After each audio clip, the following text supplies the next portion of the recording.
With Adam Thielen returning to the Minnesota Vikings, we have to ask on today's episode about the Carolina Panthers. What is it a good thing for them to move on from Adam Thielen, or was it a mistake? And then we hear that the Green Bay Packers may be interested in trying to go after Micah Parsons. You know, we got to talk about it, break it all down, but you know, you got to hear the music first. Welcome to your number one spot for all NFL news and content, NFL Central.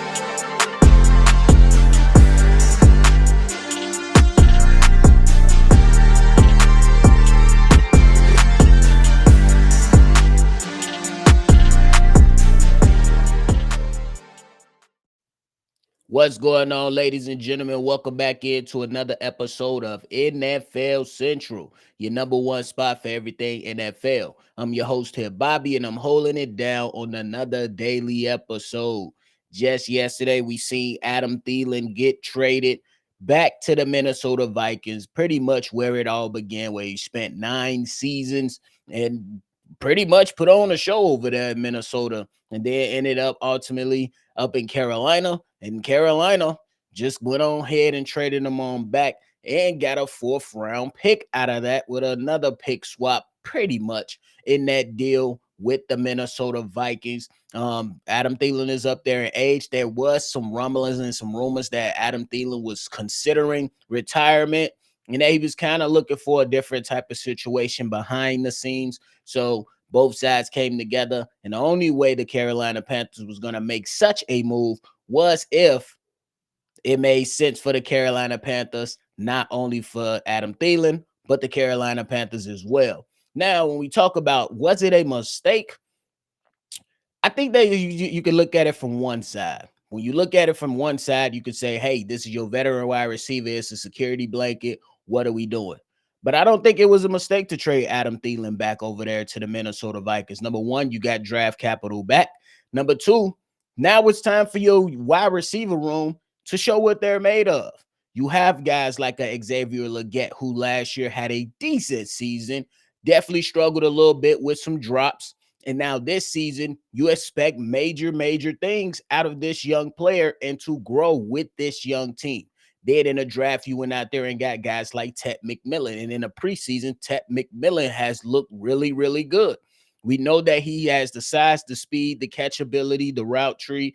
You know what I'm saying? I'm interested to see how he will be utilized, because I think there may be a little bit of a limitation on that route tree, but he looked really good in the preseason. So you lean on guys like that, and you pretty much take a look and see how you can go ahead and move forward with a younger, faster, more wide receiver group to allow these young guys to pretty much shine.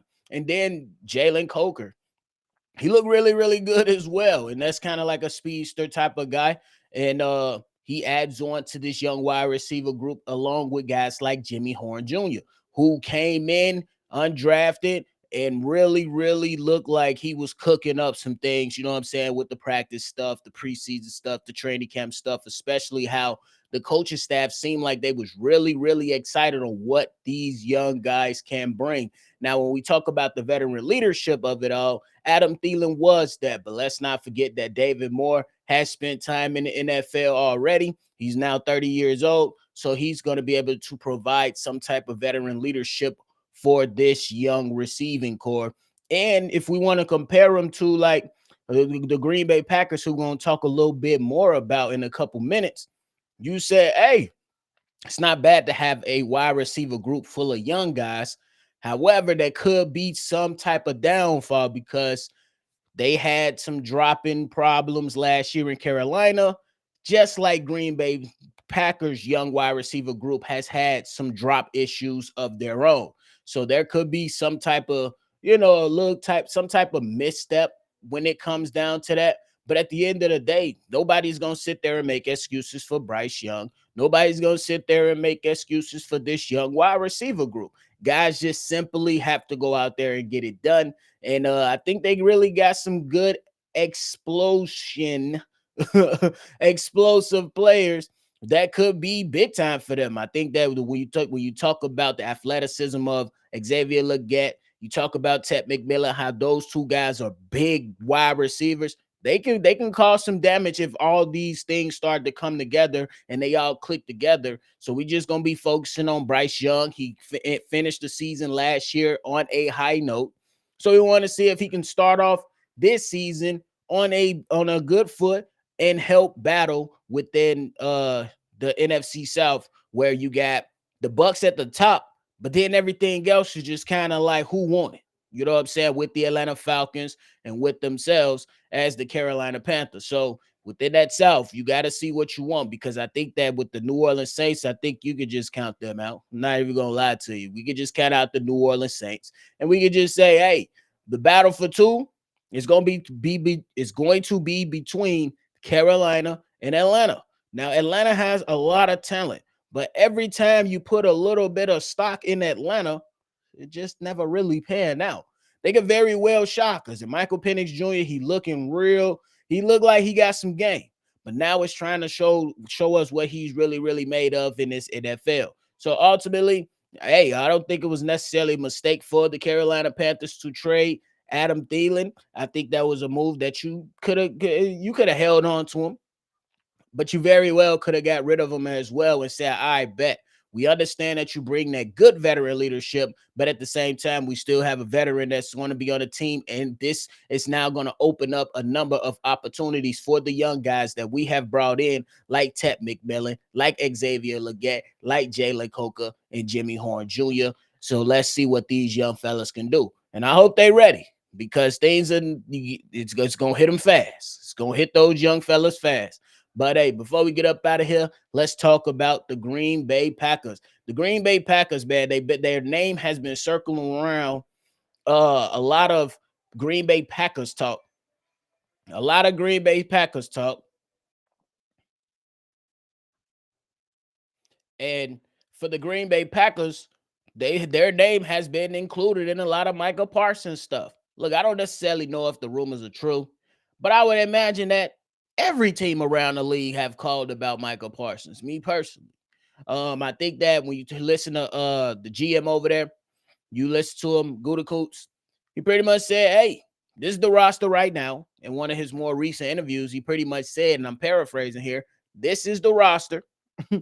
If we're gonna take looks at opportunities. If the opportunity makes sense for us, we'll get involved. If it don't make sense for us, we won't get involved." It's pretty much what he said. Now, if you want to find an article and find out exactly what he said, when I just told you, you're just wasting your time. That's what he said. But at the end of the day, he's doing his job. That's it. Hey, we see a disgruntled star somewhere. Hey, Jerry, what's to it? You know what I'm saying? That's all we're going to say. Jerry, what's to it?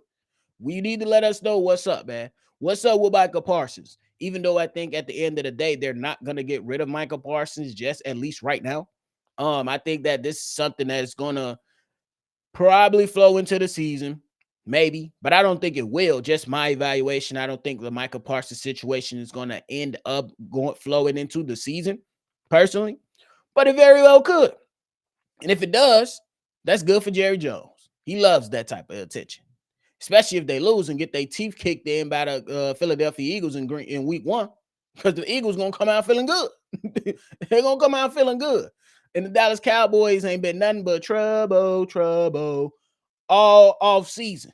So we're going to be able to see what's to it. But for the Green Bay Packers, if they were able to execute this trade, that would be crazy. I ain't even going to hold you. If the Green Bay Packers were able to get Micah Parsons after said rumors, and you pair that with Rashawn Gary, my God, look out, NFC North. The problem is the quarterback. I'm just saying. That is not a shot to say that Jordan Love is not good. He is good, but is he a solidified good? We don't know yet. But if you add that to that young defense, I think that'll be trouble in the NFC North, and that'll be trouble in the NFC, because I think that Matt LaFleur is a hell of a coach. I really think he is. Like, sometimes you see like different moments to where it just doesn't work out later in the season. You know what I'm saying? December, going into January, going into the playoffs. We've seen that when he was with Aaron Rodgers. We've seen that recently with Jordan Love. He also had a good season with Jordan Love in the playoffs. But at the same damn time, after all those negative things that had transpired towards the end, during the regular season, my man puts on. I can't even hate on him. I can't hate on Matt LaFleur for how he puts on during the regular season. So if you get Micah Parsons, hey, they could very well be winning some. They very well could be contending at the top of the division and really, really putting belt to ass and putting a little fear at other NFC North teams for real. Because that they already well coached with the offensive scheme. They have a really good running back. They have Matthew Golden. We'll see what he'll be able to come into. Then you still got you have guys like Jaden Reed, who I really, really like. You know what I'm saying? Because he close from the crib. If you don't know where the crib at, check the shirt. This is just, y'all check the banners. That's where the crib is at. But I'm gonna still root for him, even though he got some ugly ass colors on. That's it. I'm gonna still cheer for the young fella. But at the end of the day, I think that a move for Micah Parsons is a move that every team should be looking at. If it makes sense, if Jerry is really willing to pick up the phone and listen to what you have to say about that superstar, you pick up the phone. Now, I know that Micah Parsons is not the perfect superstar. He has his flaws. He had his moments to where he disappeared in the playoffs, but 12 sacks ever since he came in the league, numbers don't lie. Numbers don't lie in that regard. And numbers damn sure don't lie when he did not show up in them playoffs. That's the knock on him. But if you are able to add a player like Micah Parsons, you go out there and you give up the money for the said player. And I think that if the Green Bay Packers have that opportunity, there's a couple other teams that have that opportunity. Me personally, I think the safest bet is the New England Patriots. I've been saying it the entire offseason. The New England Patriots, they picked up Harold Landry on the outside. You picked up Milton Williams from the Philadelphia Eagles for the inside. You're just missing one on the outside, and you got all the cap space to do it. They have all the cap space to do it. And me personally, that takes their defense probably being a real close one in the AFC East, right behind the Buffalo Bills. Like, it's really, really close. If you start looking at it, really, really close with Christian Gonzalez out there. And then you got another, you already mentioned the players on the line. Now Micah Parsons. You probably had Ed Oliver? You want Ed Oliver or you want Micah Parsons? You let me know. But again, it's all just rumors. So we're going to see what transpires. And if the news is announced, I'll be right here. Or me and Steve-O will be right here together. Or it'll be Steve-O by himself. Somebody gonna have time to break that news because that'll be crazy. That'll be crazy to see if Micah Parsons was going to Green Bay or somewhere else, because I don't necessarily think it's going to happen. But I think there are a few options out there. I just don't necessarily think it's going to happen.